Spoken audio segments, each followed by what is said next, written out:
Amitabh Ghosh, born on July 11, 1956. It was not intentional, but sometimes things are intentional without being intentional.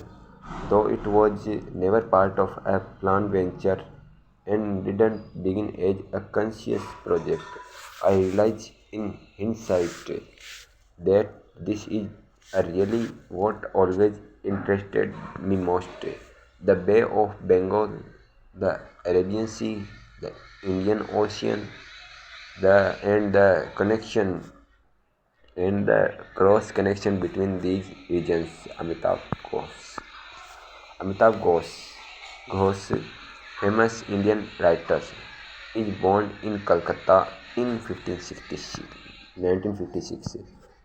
Amitabh Ghosh's father was a lieutenant colonel in the army. As a result, he has to travel to different parts of the world. Thus, Amitabh Ghosh was raised and educated in Bangladesh, Sri Lanka, Iran, Egypt, India, and United Kingdom. He, Amitabh Ghosh, received his earlier education at the Down School, Dehradun, and later went to university for his higher studies.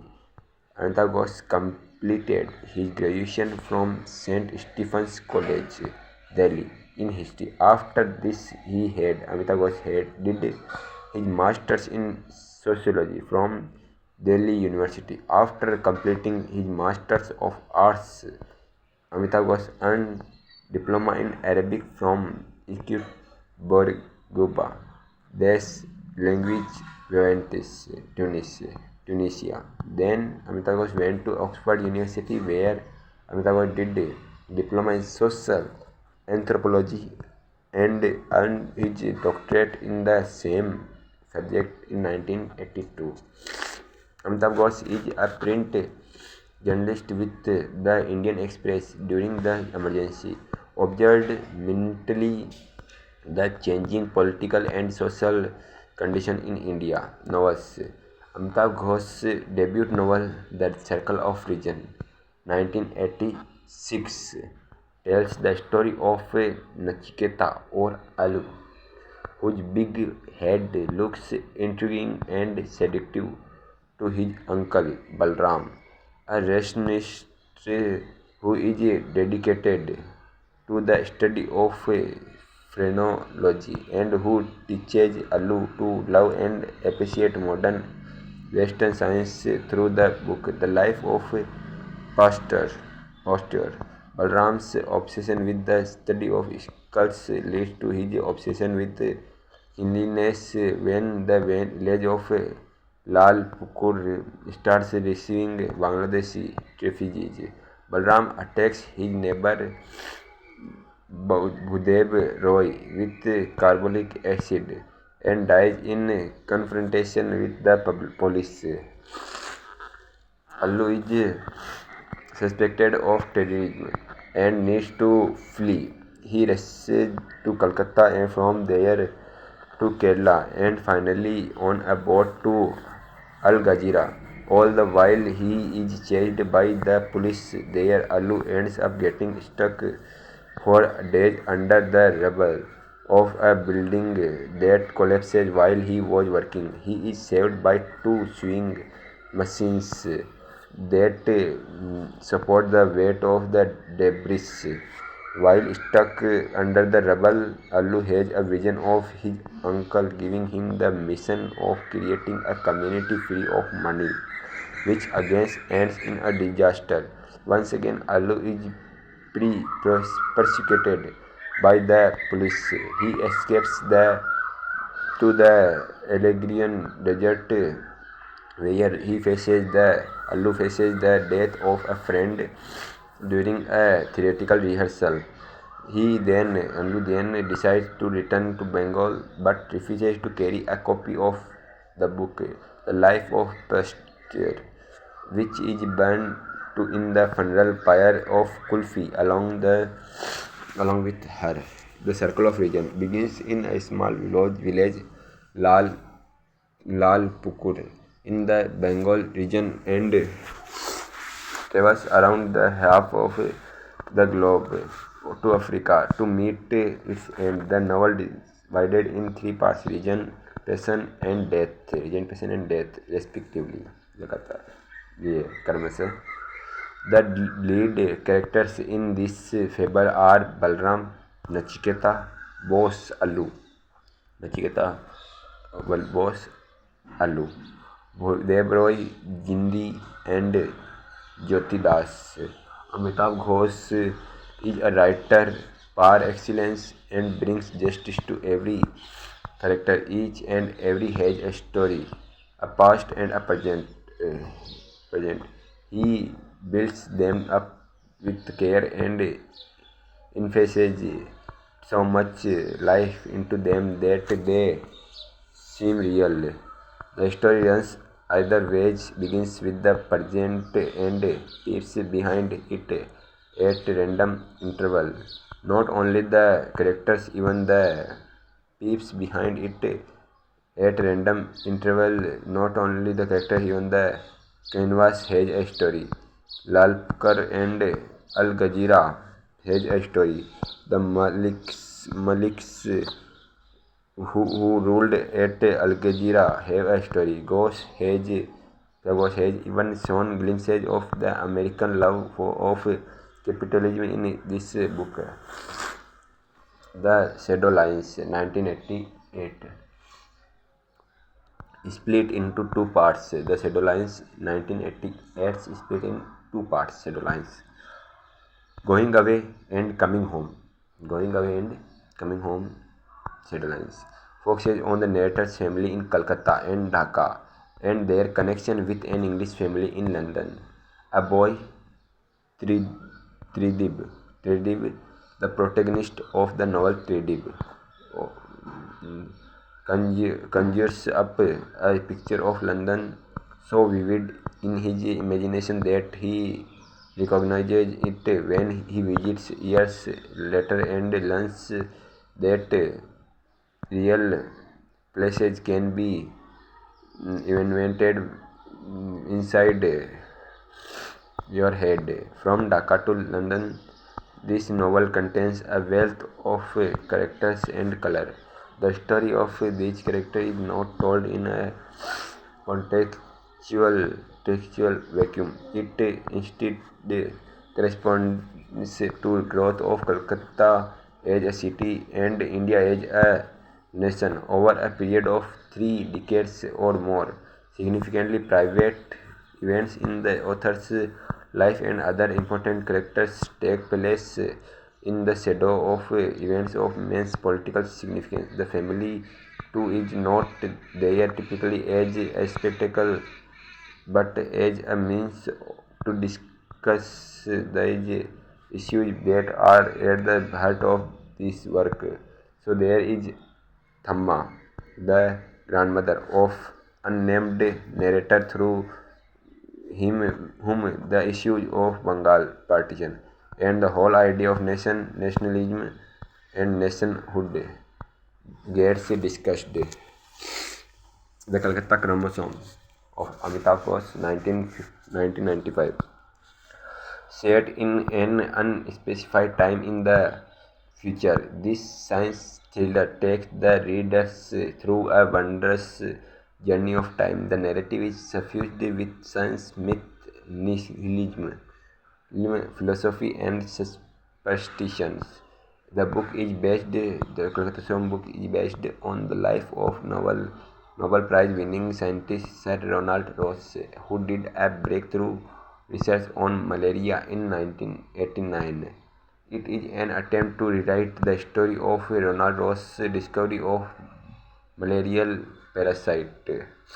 The book tells a unique tale which is quite complicated to comprehend as it oscillates briskly back and forth in time. There are three mysteries which seem to be parallel to each other, but actually are intertwined. The first is of the Egyptian clerk enter in New York who works for Life Watch organization. He works from home and his future generation supercomputer aware. He wants to find out about the disappearance of his co-worker Murugan in Kolkata. The is of is Urmila Roy, is a journalist in Kolkata. Sorry, second one is of Murugan himself, who is passionate about the unfolding the story. How how Sir Ronald Ross concluded the malaria research. In the third one is Urmila Roy, a journalist in Calcutta, is in 1995, who is researching the works of Fulbani, a writer who produced a strange cycle of Lakhan stories that he wrote in 1930s, but suppressed thereafter. The Glass Palace in 2000 begins in Burma, literally in its last days of independence before the British finally completely subjugated it in 1885. Amitav Ghosh starts off nicely contrasting the story of a young orphan Indian boy Rajkumar with that of the imperious but doomed Burmese royal family. He also described the court of the Queen Supilate, and King Thebu, where he finds particular interest in one court attendant Dolly. Amitav Ghosh charts the course of Burmese history along with the rising fortunes of Rajkumar and several other stands which crisscross all through the book. He also talks about the younger generations of Rajkumar and Dolly, the fall of King Thebu as the Japanese invade Burma, their flee to Ratnagiri amongst their other things. More often than not, one feels that Glass Palace is several books edited and seamed into one, and more often than not, they keep coming out like an overused cricket ball. He feels compelled to explain the nonsense of history and throws in information about things which he feels his predominantly Western audience world would not be aware of.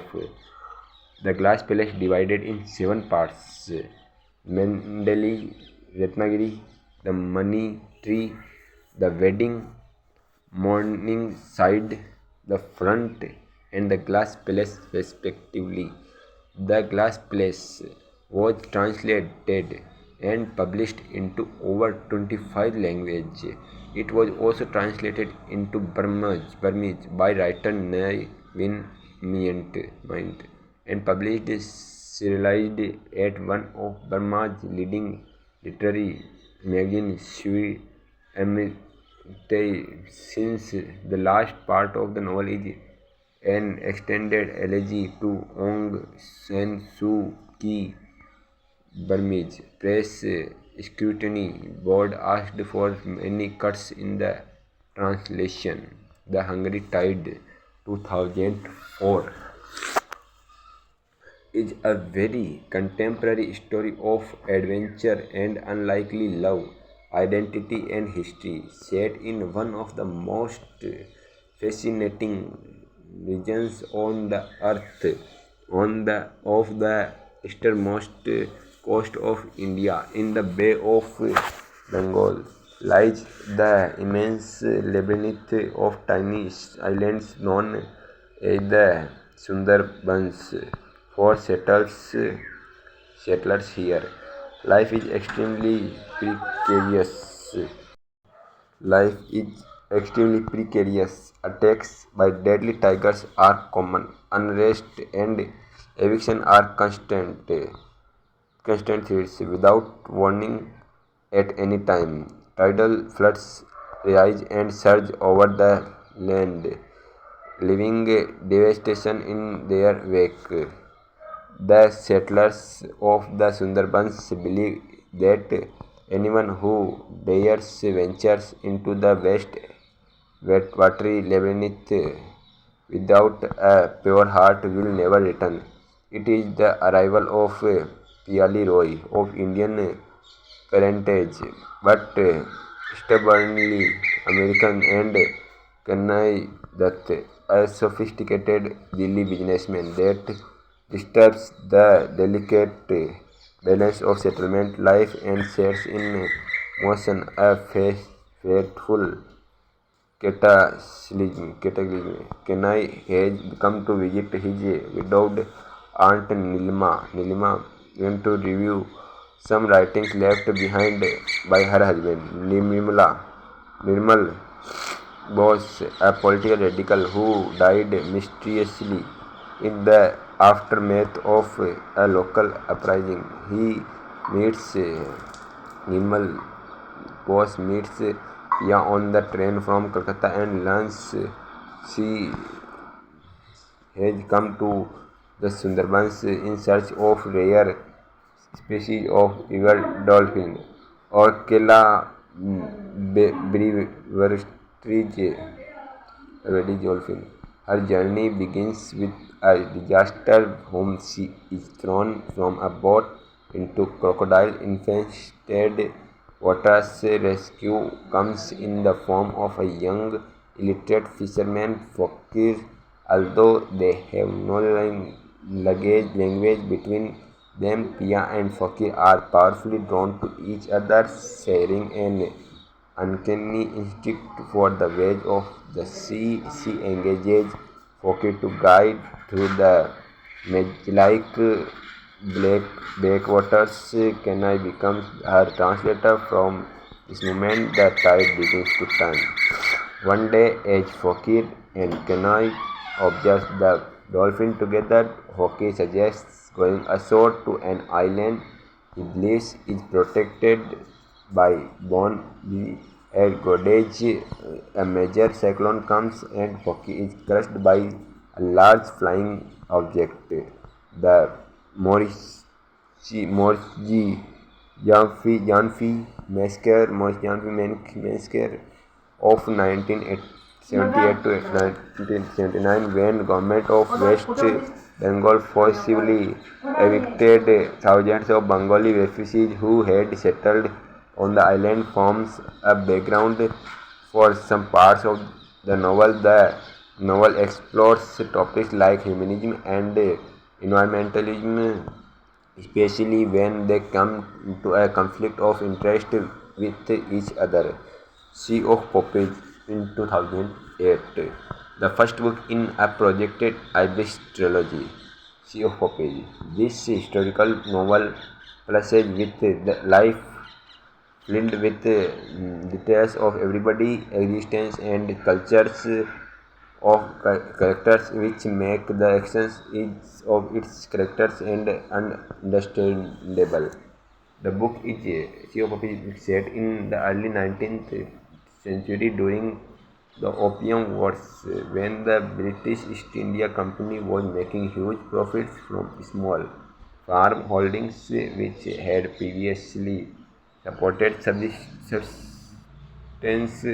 farmers for a variety of reasons. A large cast of characters make their way onto the Ibis, an old slaving ship converted to take indentured labor to Mirchi Mauritius.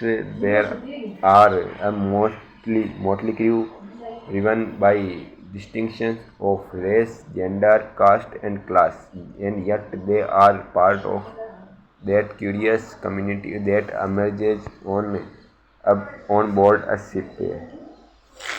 Turning his eye to the 19th century opium trade, he has crafted Sea of Poppies that is by turns witty and provocative while delivering a magnificent historical adventure, an intricate saga. The novel brings together a motley array of sailors and Two waves collide on convicts who have embarked on a tumultuous voyage across the Indian Ocean. In the midst of opium wars between Britain and China, this panorama of characters, including a mulatto freedman from America, a bankrupt Raja Miletan, a beautiful free-spirited French orphan, Paulette, a widowed women, Betty, and other desperate members of society, Kalua Jodu TC, brings to life a period of colonial upheaval that caused seismic cultural shifts throughout the global globe. The events transpiring aboard the Ibis, a former slave ship, provide a rich tapestry of time when the world stood poised to witness some of the most profound destruction and most sweeping liberation in the history of humanity. From the lush poppy-filled of the Ganges to crowded back streets of Canton across a rolling high sea that beckons throughout the narrative. This is a portrait of fateful events.